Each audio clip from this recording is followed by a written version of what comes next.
গণভোটের গণরায় কার্যকর ও জনদুর্ভোগ লাঘবের দাবিতে আয়োজিত আজকের সমাবেশে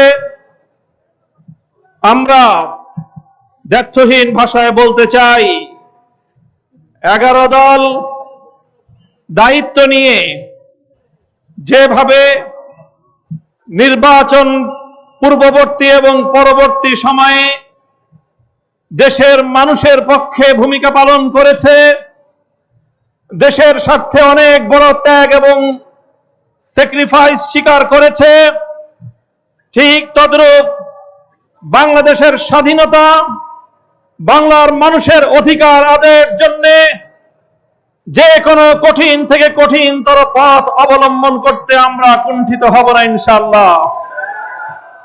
সংগ্রামী দেশবাসী, আমরা সারা দেশের মানুষের দুয়ারে দুয়ারে যাচ্ছি, কাছে কাছে যাচ্ছি, আমাদের ভাগ্যের পরিবর্তনের জন্য নয়।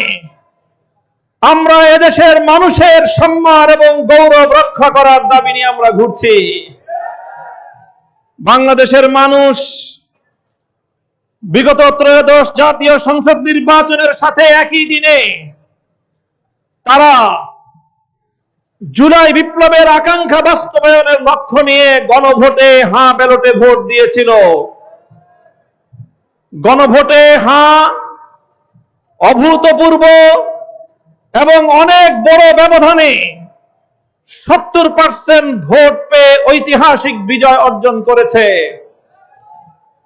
আমরা লক্ষ্য করি, বাংলাদেশের স্বাধীনতার পর দীর্ঘ প্রায় 50 বছর পর্যন্ত বাংলাদেশের মানুষ দুই দলীয় শাসন ব্যবস্থার যাতা করে নিষ্পেষিত হয়ে আসছে।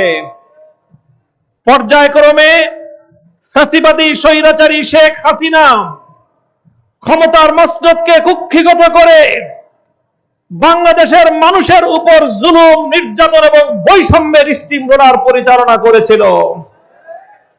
এদেশের মানুষের উপর গুম, খুন, হত্যাকাণ্ড সহ গোটা দেশের মানুষের জীবনে নাভিশ্বাস তুলে ফেলেছিল।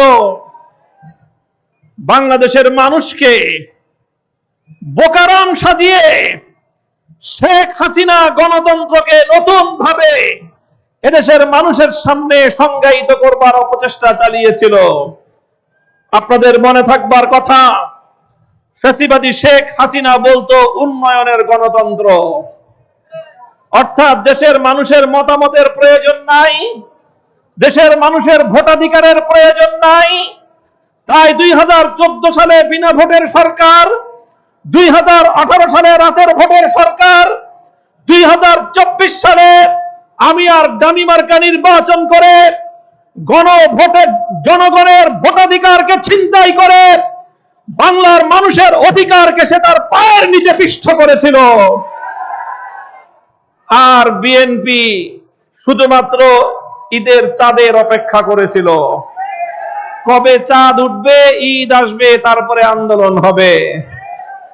15 বছর পর্যন্ত বিএনপি নেতৃত্বের ব্যর্থতার মাসুল হিসেবে এদেশের যুবকেরা প্রাণ দিয়েছে, এদেশের মানুষেরা জীবন দিয়েছে, রক্ত দিয়েছে 2013 সালের শাপলা চত্বরে, রক্ত দিয়েছে 2021 সালের প্রতিবিরোধী আন্দোলনে, রক্ত দিয়েছে আল্লামা সাঈদীকে মিথ্যা মামলায় ফাঁসির রায় দেওয়ার প্রেক্ষিতে গড়ে ওঠা বিদ্রোহী আন্দোলনে, রক্ত দিয়েছে 2024 সালের বৈষম্য বিরোধী আন্দোলনে।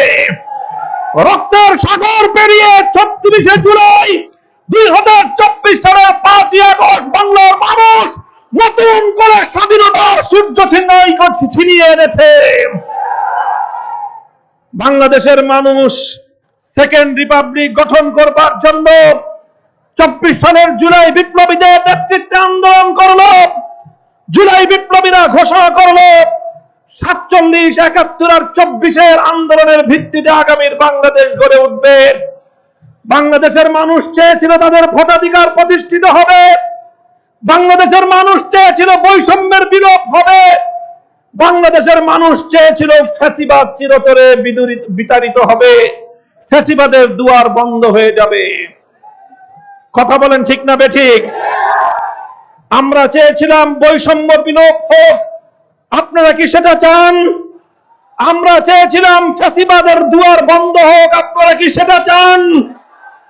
ফ্যাসিবাদের দুয়ার বন্ধ করার জন্য, বৈষম্য বিলোপ করার জন্যই জাতীয় ঐক্যমত্য কমিশনে দীর্ঘ 9 মাস পর্যন্ত 33টি রাজনৈতিক দল মিলেমিশে ক্ষমতার ভারসাম্য আনয়নের জন্য প্রস্তাবনা তৈরি করলো, সনদ প্রণীত হলো, জুলাই সনদ নামে সেটি স্বাক্ষরিত হলো।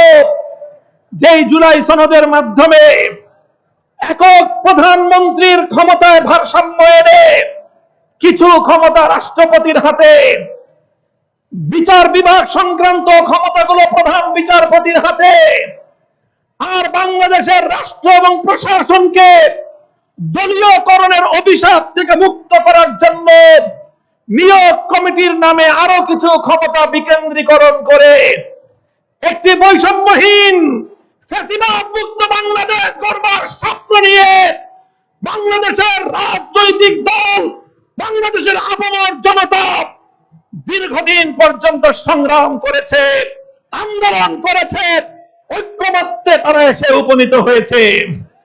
দুর্ভাগ্যজনকভাবে যখন সেই জুলাই সনদ স্বাক্ষরিত হবে এবং ঐক্যমতের ভিত্তিতে আগামীর সুন্দর বাংলাদেশের জন্য নতুন একটি রাজনৈতিক বন্দোবস্ত গড়ে উঠবে, সংবিধান সংস্কারের মাধ্যমে নতুন বাংলাদেশের দিকে বাংলার মানুষ যাত্রা করবে, ঠিক সেই সময় বিএনপি অন্তর্বর্তীকালীন সরকারে খাপটি মেরে বসে থাকা তাদের কিছু চাটুকার আর গোলামের সঙ্গে রাতের অন্ধকারে চুক্তি করে সংসদ ভবনের দক্ষিণ প্লাজায় অন্তহীন প্রতারণার মাধ্যমে জুলাই সনদকে কলঙ্কিত করে দিয়েছে।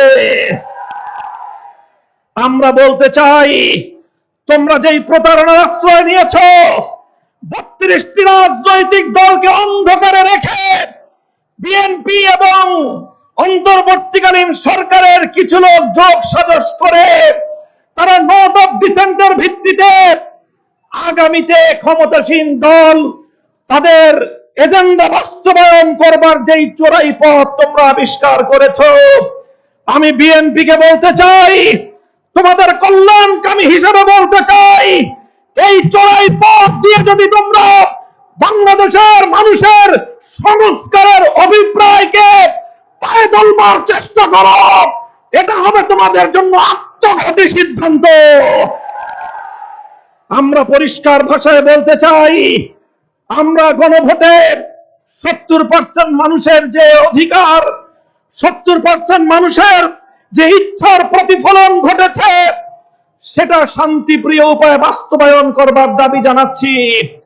যদি বর্তমান সরকার সেটা করতে ব্যর্থ হয়, আমি আজ ময়মনসিংহের এই কৃষ্ণচূড়া চত্বর থেকে পরিষ্কার বলতে চাই, 1970 সালে স্বৈরাচারী পাকিস্তানি গোষ্ঠী তারা যেভাবে বাংলার মানুষের ভোটাধিকার মানতে চায় নাই, যেমনি ভাবে শেখ হাসিনা স্বৈরাচারী সরকার বাংলার মানুষের ভোটাধিকারকে হরণ করেছিল, বাংলাদেশের মানুষের ভোটাধিকার নিয়ে ছিনিমিনি খেলে এদেশের মানুষের কাছ থেকে তাদের অধিকার কেড়ে নিয়েছিল।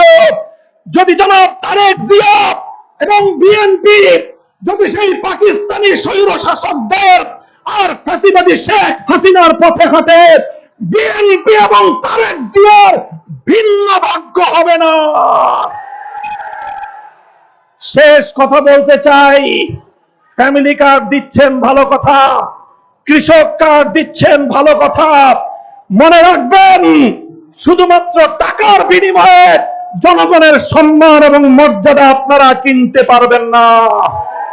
শেখ হাসিনা মনে করেছিল পদ্মা সেতু আর মেট্রো রেল দিলেই বাংলাদেশের মানুষ তাদের সম্মান এবং মর্যাদা শেখ হাসিনার কাছে বিকিয়ে দেবে।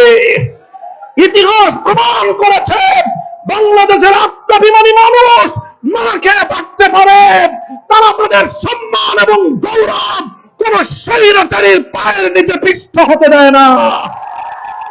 যদি বিএনপি তোমরা সেই বিপজ্জনক পথে হাঁটো, ফ্যামিলি কার্ড আর কৃষক কার্ডের মাধ্যমে যদি 70% মানুষের ভোটাধিকার নিয়ে চিনিমিনি খেলবার চেষ্টা করো, যে পথে গিয়েছে শেখ হাসিনা সেই পথেই যাবে তারেক জিয়া।